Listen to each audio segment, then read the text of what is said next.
Yeah, we got more thunder showers on the way later on this week. Lovely. Well, it's summertime. Kind of goes with the territory. Be like sitting here in the middle of January complaining about the snow, which I have been known to do. Is Donald Trump a racist? Well, yeah, he is, but not necessarily for the reasons you think. That's what I'm saying here. Being pro-business does not necessarily correlate with being a racist. Telling women of color in Congress that they should, quote, go back where they came from, yeah, that's racist. But not everything he says or does is necessarily racist. See, what bothers me about this guy, and the number here is 663-1270, what really bothers me about this guy, and make no mistake, I think Donald Trump is the south end of a proverbial northbound horse. But what bothers me is how he's brought out an equally ugly and equally misinformed reaction on the far left end of the opposition party. People saying that he's a racist because he favors business. Well, you can argue that being pro-business is a good thing or not. His brand of pro-business, I don't like at all. He's not a free market person. He's a mercantilist. He's an advocate of what we call crony capitalism. Big business in cahoots with big government. I'm not a fan of that. But that being said, that does not necessarily make him a racist. There are things that do, but not that. That's what bothers me, is the way they take a guy like this and smear him where automatic, and it's not the first time in history it's happened. A lot of this happened with Goldwater, who had some genuinely good ideas. But, Goldwater's against Social Security. You know what that means? What? He's a racist! What? Goldwater shared certain ideas with the United Klans of America, but, the Klan is horrible, but that doesn't mean that Goldwater is a Klansman. It's the art of the smear. That's what really bugs me about this whole deal with Trump.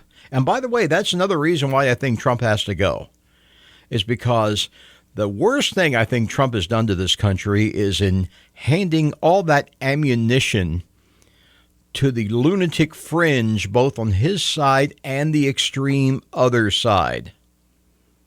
He plays right into what the left wants you to think. Every conservative-minded businessman is some kind of corrupt, neo-fascist, racist jerk. Well, and he is all those things. The problem is, not every conservative is any of those things. A lot of them are none of those things. I myself am very conservative on certain issues. Does that make me a racist? Well, in the mind of a lot of people, in the mind of the Ocasio-Cortez types of this world, being pro-business puts me in the camp with Donald Trump as a racist, extreme, crack populist, neo-fascist jerk. I got a real problem with that. I've got a big problem with that. As somebody who does embrace certain ideas that you would call conservative, I think Donald Trump is one of the worst things to happen to the free market movement in this country in a long time. I thought Reagan was bad. Yeah, I was not a fan of Ronald Reagan. I felt the same. Well, Reagan, I don't think was a racist. He came from a very sheltered environment, if that makes any sense to you. He came from an environment where most of the black people you saw were usually waiting tables and, bringing your coffee after dinner. Does that make him a racist? I don't think Reagan had the malicious edge that this guy has. But again, there was the whole argument that Reagan is pro-business, therefore he's a racist. I don't buy that argument. I don't think anybody should. Should you? Maybe you feel otherwise. Well, get on the blower and put me in my place. Number here is 663-1270. I really would enjoy hearing from you on this. Maureen Dowd, columnist for the New York Times. I'm not a big fan of Ms. Dowd. She says a lot of things that are kind of annoying, frankly. She sticks in my craw. But she had a column recently where she talked about how the Democrats are shooting themselves in the foot by allowing themselves to be divided on the Trump thing between the Nancy Pelosi's. Now, whatever you think of Nancy Pelosi, she's a mainstream Democrat who wants to play the political game and do things the way they're supposed to be done, as opposed to this other so-called progressive fringe of all sizes, shapes, and colors, who are reacting in an extreme way to the extreme policies of the people in power. And basically, the Democrats are letting themselves be torn apart by that. I don't know if that was Trump's intention, but if not, he couldn't have done a better job if he tried of tearing the Democrats apart. And believe me, I would love nothing better than to see somebody boot this guy out of office next year. I don't see it happening because the Democrats are too divided among themselves. They're going to get somebody, they're going to nominate somebody who half the party is going to refuse to vote with them because they're not progressive enough. Or they're too, it's George McGovern all over again. Poor old McGovern. He, Nixon, who did Nixon not want to run against? He wanted not to run against a guy like Ed Muskie, who was fairly moderate, obviously a compromise candidate, but a capable man, a man who embraced some liberal ideas, but not necessarily to the extent of others, certainly not to the extent of a George McGovern. And McGovern, who did he want to run against? He wanted to run against McGovern because he knew McGovern was going to divide the party. Those of us who were old enough to remember the 72 election, I was in high school at the time, remember a thing called Democrats for Nixon. There were a lot of Democrats. They were diehard Democrats, but they really had a problem with this McGovern guy. He was just too way out there for them. And therefore, they became Nixon supporters, and that's how Nixon won in a landslide. Reagan, the same thing. A lot of people looked at Mondale and Mr. Carter to some extent, and they said the same thing. Now, I think Jimmy Carter was a victim of bad positioning, bad marketing to a great extent. Plus, he had an unbelievable streak of bad luck with the economy, with the oil thing, with the Iran hostage crisis. A lot of things were working against him that he didn't necessarily have a lot of control over. But the point is, when the Democrats get divided, when they actually put somebody in office that half the party hates with a mortal passion, and half the party decides they're not going to vote for him, that's your ticket to lose right there. And I see it happening again in this party. You want to win, you got to do what you got to do what the Republicans did in '80. Get a guy like Reagan who can bring everybody together, a master. Whatever you think of Reagan, he was a master coalition builder, a master politician in that regard. On the Democratic side, of course, the ultimate example would be Franklin Delano Roosevelt, a man who could bring together most of the elements of his own party, the classic Roosevelt coalition, which was the Democratic Party's coalition for years. You had the black voters, you had the social liberals, you had the old New Dealers, you had the hard hats who found something to like in the man, you had people who wanted strong leadership. Roosevelt had all of that. Contrast with a guy like George McGovern, who had none of that, or maybe a little of that. And McGovern was a decent guy. I always thought McGovern was okay. He had a few goofy ideas. He had a lot of good ideas, but he was very obviously unelectable. And that is exactly where we're headed. If you're a Democrat, you got to be looking at this current bunch and going, oh, boy, you need somebody. And Joe Biden is not the guy. I'm sorry. Joe is not the guy. He probably comes closest of anyone. But Joe Biden is not the guy who's going to pull this whole party together. So I don't know what you can do. So I'm thinking, God help us, 4 more years of Trump. That's what's going to happen.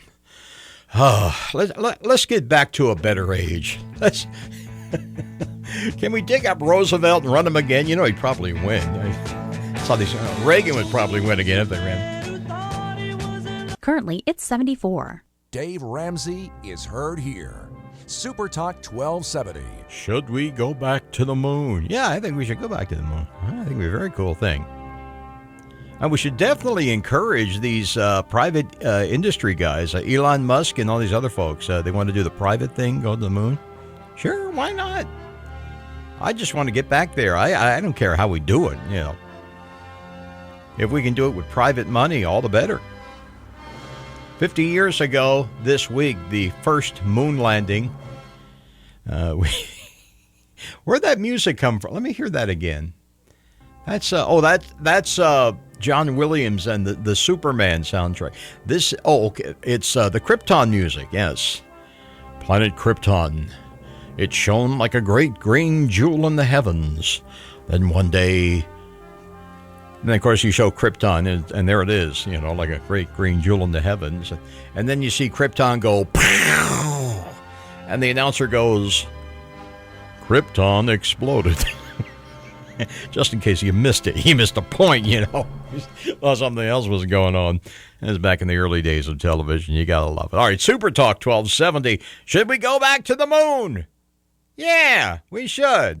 I think it'd be a very cool thing. You know, if we're going to go to Mars, and we should go to Mars, we got to start stretching our legs and expanding out if we're going to survive as a species. And we should go back to the moon. Of course, the moon would be the ideal launch pad from which to go to Mars and beyond. 663-1270. I'm a big fan of the space race. I'm a big advocate, and I'm not supposed to be because I'm one of these people say, you're a fiscal conservative, you know. Well, yeah, I am, but here's the thing. You can be fiscal conservative and not be a racist. You can also be a fiscal conservative and be in favor of technology and advancing technology and boldly going where no one has gone before.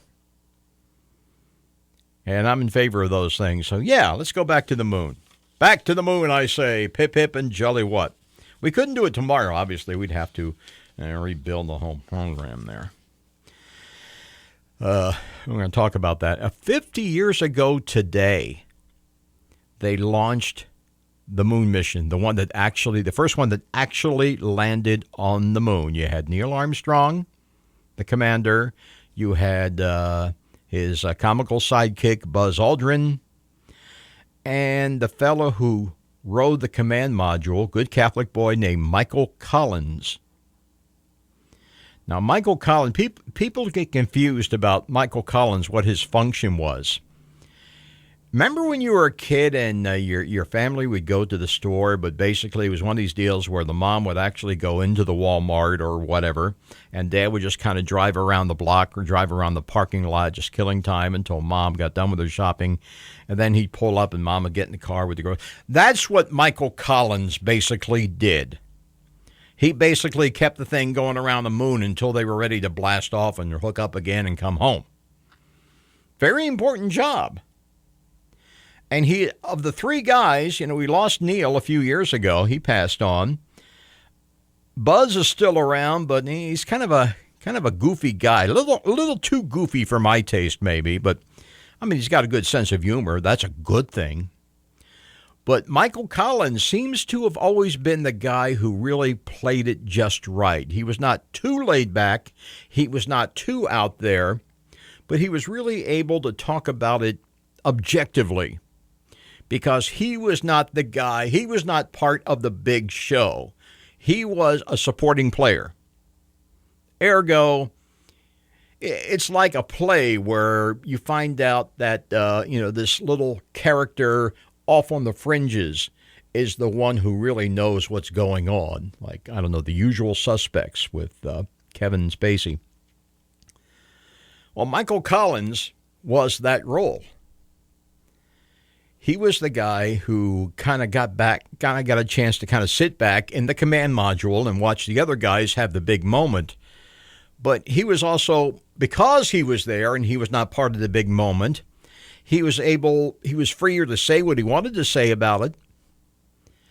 And he had I think he had the best perspective on everything that was going on.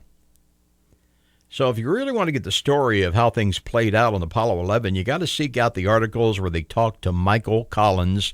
Mr. Collins is still with us. He's still around. He is the guy. He doesn't have an agenda. He doesn't have a second career as a TV comedian like poor Buzz does. And I like Buzz, but Buzz, come on, when he shows up on the Big Bang Theory hanging out with Sheldon and the gang. No, come on. You were on the moon, dude.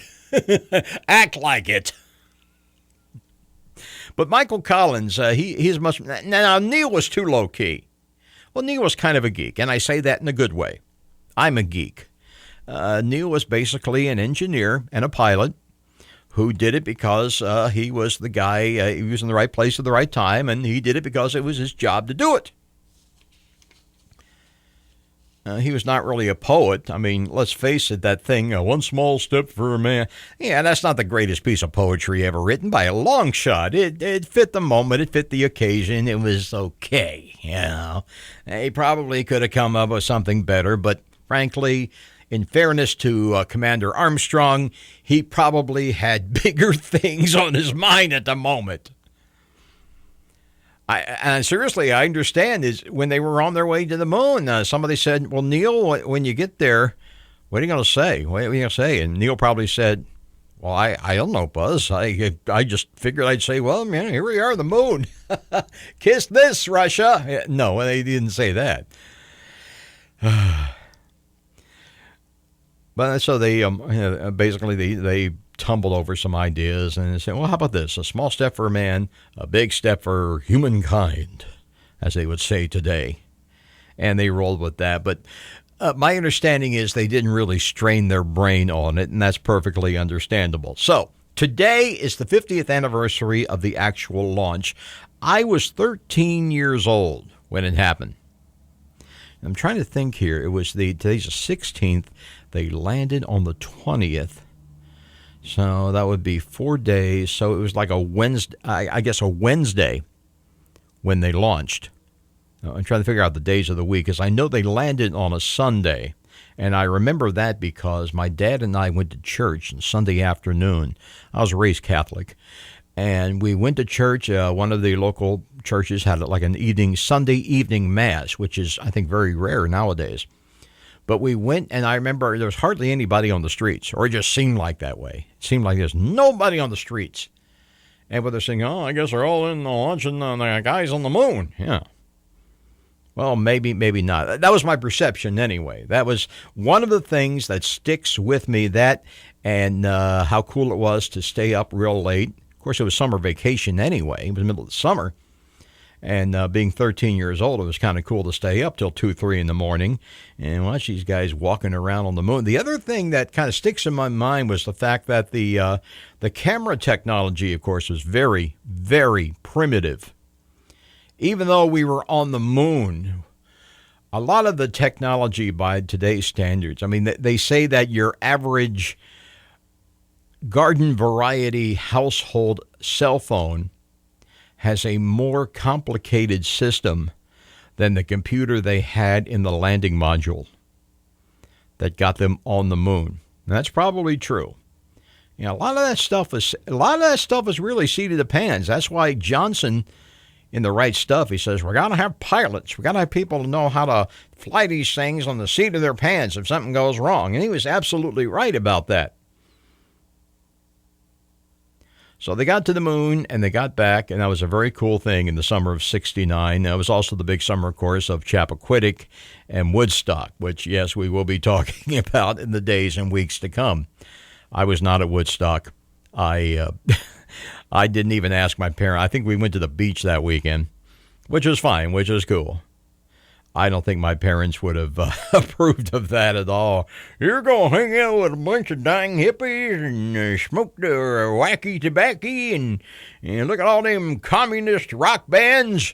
No, not in this family we do.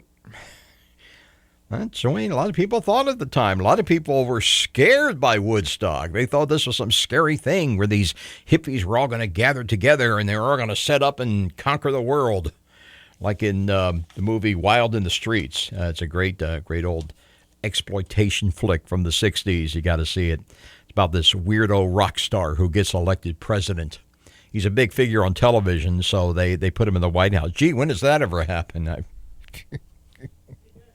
But it's great. But anyway, so yeah, I love waxing nostalgic on these things. But again, the question is, should we go back to the moon? I think there's a case to be made where, yeah, as a species, I think it's very important that we get out there. Aside from the fact that the space age has brought us a lot of technological benefits, I think there's a great benefit. I'm getting all Gene Roddenberry here, but I think there is a great benefit in and of itself of getting out and exploring, finding out what's out there. Just going because you climb a mountain because it's there. You go to the moon because it's there. I'm a big advocate of that. And it's a thing we take for granted. We couldn't do it today, at least not. We couldn't wake up tomorrow and say, okay, we're going back to the moon, boom, and do it. We have to rebuild all the infrastructure to go with it, but I think we should. I really do. 663-1270. Talking about going back to the moon. And imagining Uncle Walter Cronkite, talking about going back to the moon. Andy, did you hear about this one? There's a man on the moon. Albert Brooks, a comedian, he did Defending Your Life. He did a great, and Coming to America, right? He did a great bit about Walter Cronkite on the space shuttle. Walter always said he wanted to be on the space shuttle. Then he gets up there and Albert goes, oh my God, I made a terrible mistake. I want to throw up and I don't know how. All right, coming up, the man who invented computers is about to be honored by his native country, put on a stamp. And it's a great story. And about how his life ended so tragically. Because he was a homosexual. We'll get to that in just a minute here. SuperTalk 1270. More conversation, your calls coming up. Currently, it's 77. Here's Sean Hannity, weekday afternoons on SuperTalk 1270. Yeah, we got to go back to the moon just like we did 50 years ago today. We launched from what was then known as Cape Kennedy. They changed it from Cape Canaveral to Cape Kennedy when Kennedy was assassinated. Then years later, they changed it back. By the way, with the total blessing of the Kennedy family. And they named the space complex the JFK Space Complex at Cape Canaveral. But at the time, it was Cape Kennedy and Walter Cronkite and all the other news people. Remember Jules Bergman on ABC? Remember him? He even had a sciencey, geeky name. That was cool. But anyway, it was 50 years ago today. By the way, we're talking about whether we should go back to the moon. 663-1270. And by the way, did you know today is also the anniversary of the first testing of an atomic bomb in Alamogordo, New Mexico, with Dr. Oppenheimer and the whole gang there, where he looked and he said, "Now I am become death." Some line from I think it was Hindu scripture, right? Now I am become death, destroyer of worlds. And Slim Pickens looked and went, yee-hoo! A different story. All right, before I get to the female James Bond thing that some people are making a stink over, some guys got their panties in a wad over this, and I think it's ridiculous. NASA had an article, why we should go back to, well, of course, NASA wants us to go back to the moon because they want to stay in business. They don't want to keep their gigs. Can't hardly blame them for that, but they start with this quote here from Carl Sagan. All civilizations become either spacefaring or extinct.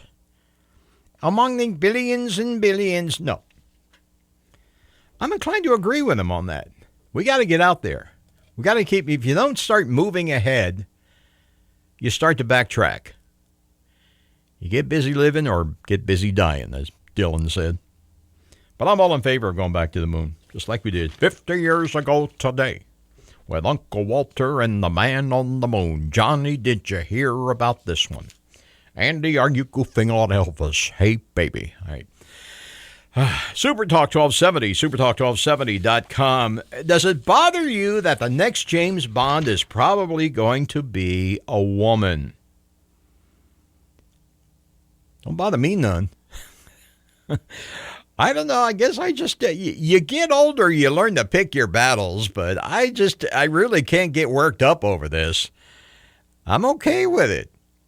Number 663-1270, a writer named Ben Shapiro, who you may not have ever heard of, unless you're one of these hardcore right-wing talk radio geek people, and I like to think we don't really appeal to that group. Yeah, they can listen if they want to. But Ben Shapiro is one of the new great white heroes of the right wing. He's a columnist, supposedly. Supposedly, he's a master at the art of debate. Supposedly, I don't know. But he wrote this thing I came across where he talks about how terrible it is, how they're betraying the appeal of James Bond by putting a woman of color, by the way, but a woman in the role for the next movie, an actress named Lashana Lynch. If you saw Captain Marvel a couple of months ago, she was the other pilot. She was Captain Marvel's old pal from the Air Force days, the girl she used to fly with. Because Captain Marvel was a pilot, and her best friend, the other pilot, was this played by this actress Lashana Lynch. And the deal is with James Bond has always been, and a lot of people don't know this, the deal with James Bond has always been, James Bond is a code word. It's not about a bunch of people who actually have the name James Bond. They're actually people from all different walks of life in Britain who join the British Secret Service. And if they're the best spy gets this code designation of James Bond.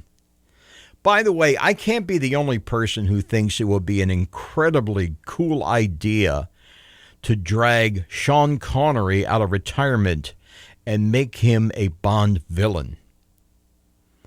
You could make him, like the original. He was the original James Bond. Let's do a storyline where one of the old Bonds goes rogue, played by Sean Connery, who, by the way, he said some things about women that kind of also come into play here.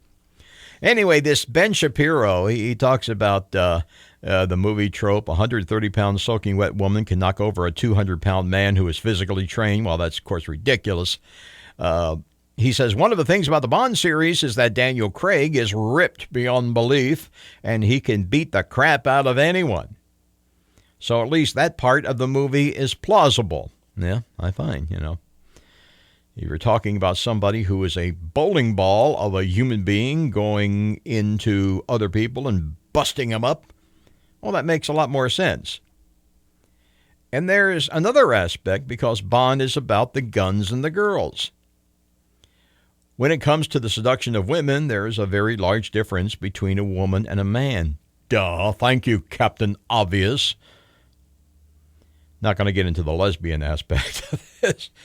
One of the new Bond will be a lesbian. I don't know. Let's assume she's not, just for the sake of argument.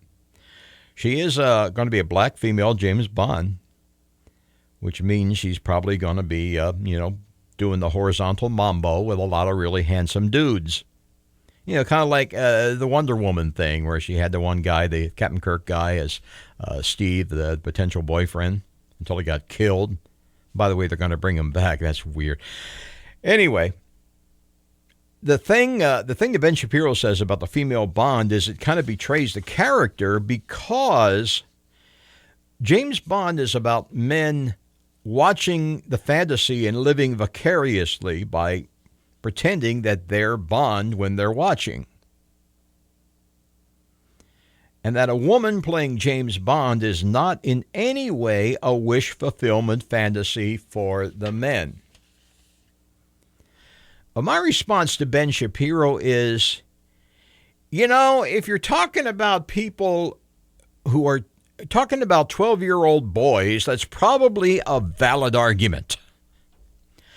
I, for one, would like to think that some of us are a little more developed than that, a little more mature.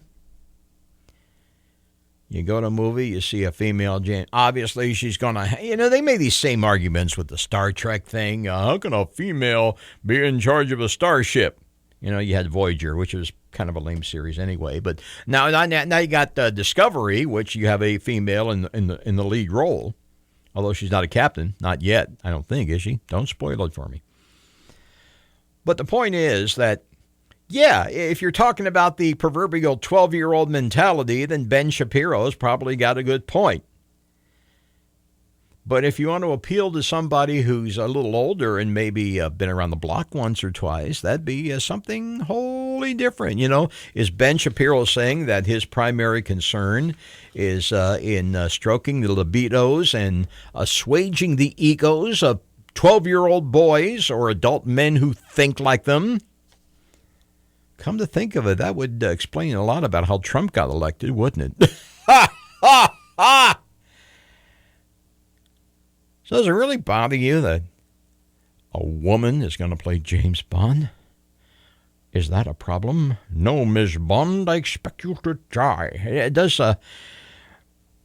raise a lot of kinky possibilities, with the laser beam and all that. But so you got a beautiful woman who's going to play James Bond, and now she wants to seduce the most handsome men. Is that difficult? I don't know. I kind of enjoy seeing that.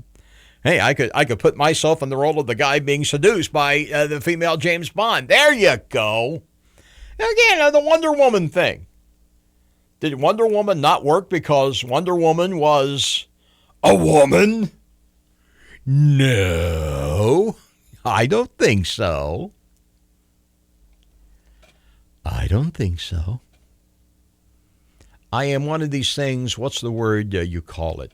You're a snowflake. No, I'm not actually. What I am is an adult. And if you're going to make movies for adults, and I really think you should, there are far too few movies coming out that adults can relate to. And I realize when you're talking about James Bond, you're not necessarily thinking about movies to appeal to adults. But, there are a lot of people who came of age with the whole Bond thing, like me, people my age and a little younger, who came of age with Connery and Roger Moore and now Daniel Craig, who is stepping down from the role. And I actually thought he was pretty good at what he did. But if they want to try something new and different, I got no problem with that. When I go to a movie, I judge a movie on its merits individually. I don't look at the movie and say, well, they're not supposed to have a James Bond woman here. We're not going to go see it. No. If it's a good movie, I'll go see it and I'll enjoy it. I'm cool with that. Ain't nothing wrong with that. You hardcore cultural warrior types, you got to learn to pick your battles better, Life is too short. Your comments welcome, SuperTalk1270.com. We'll try it again tomorrow. Jim Walsh for SuperTalk 1270. Have a very good day. And as always, thanks for listening.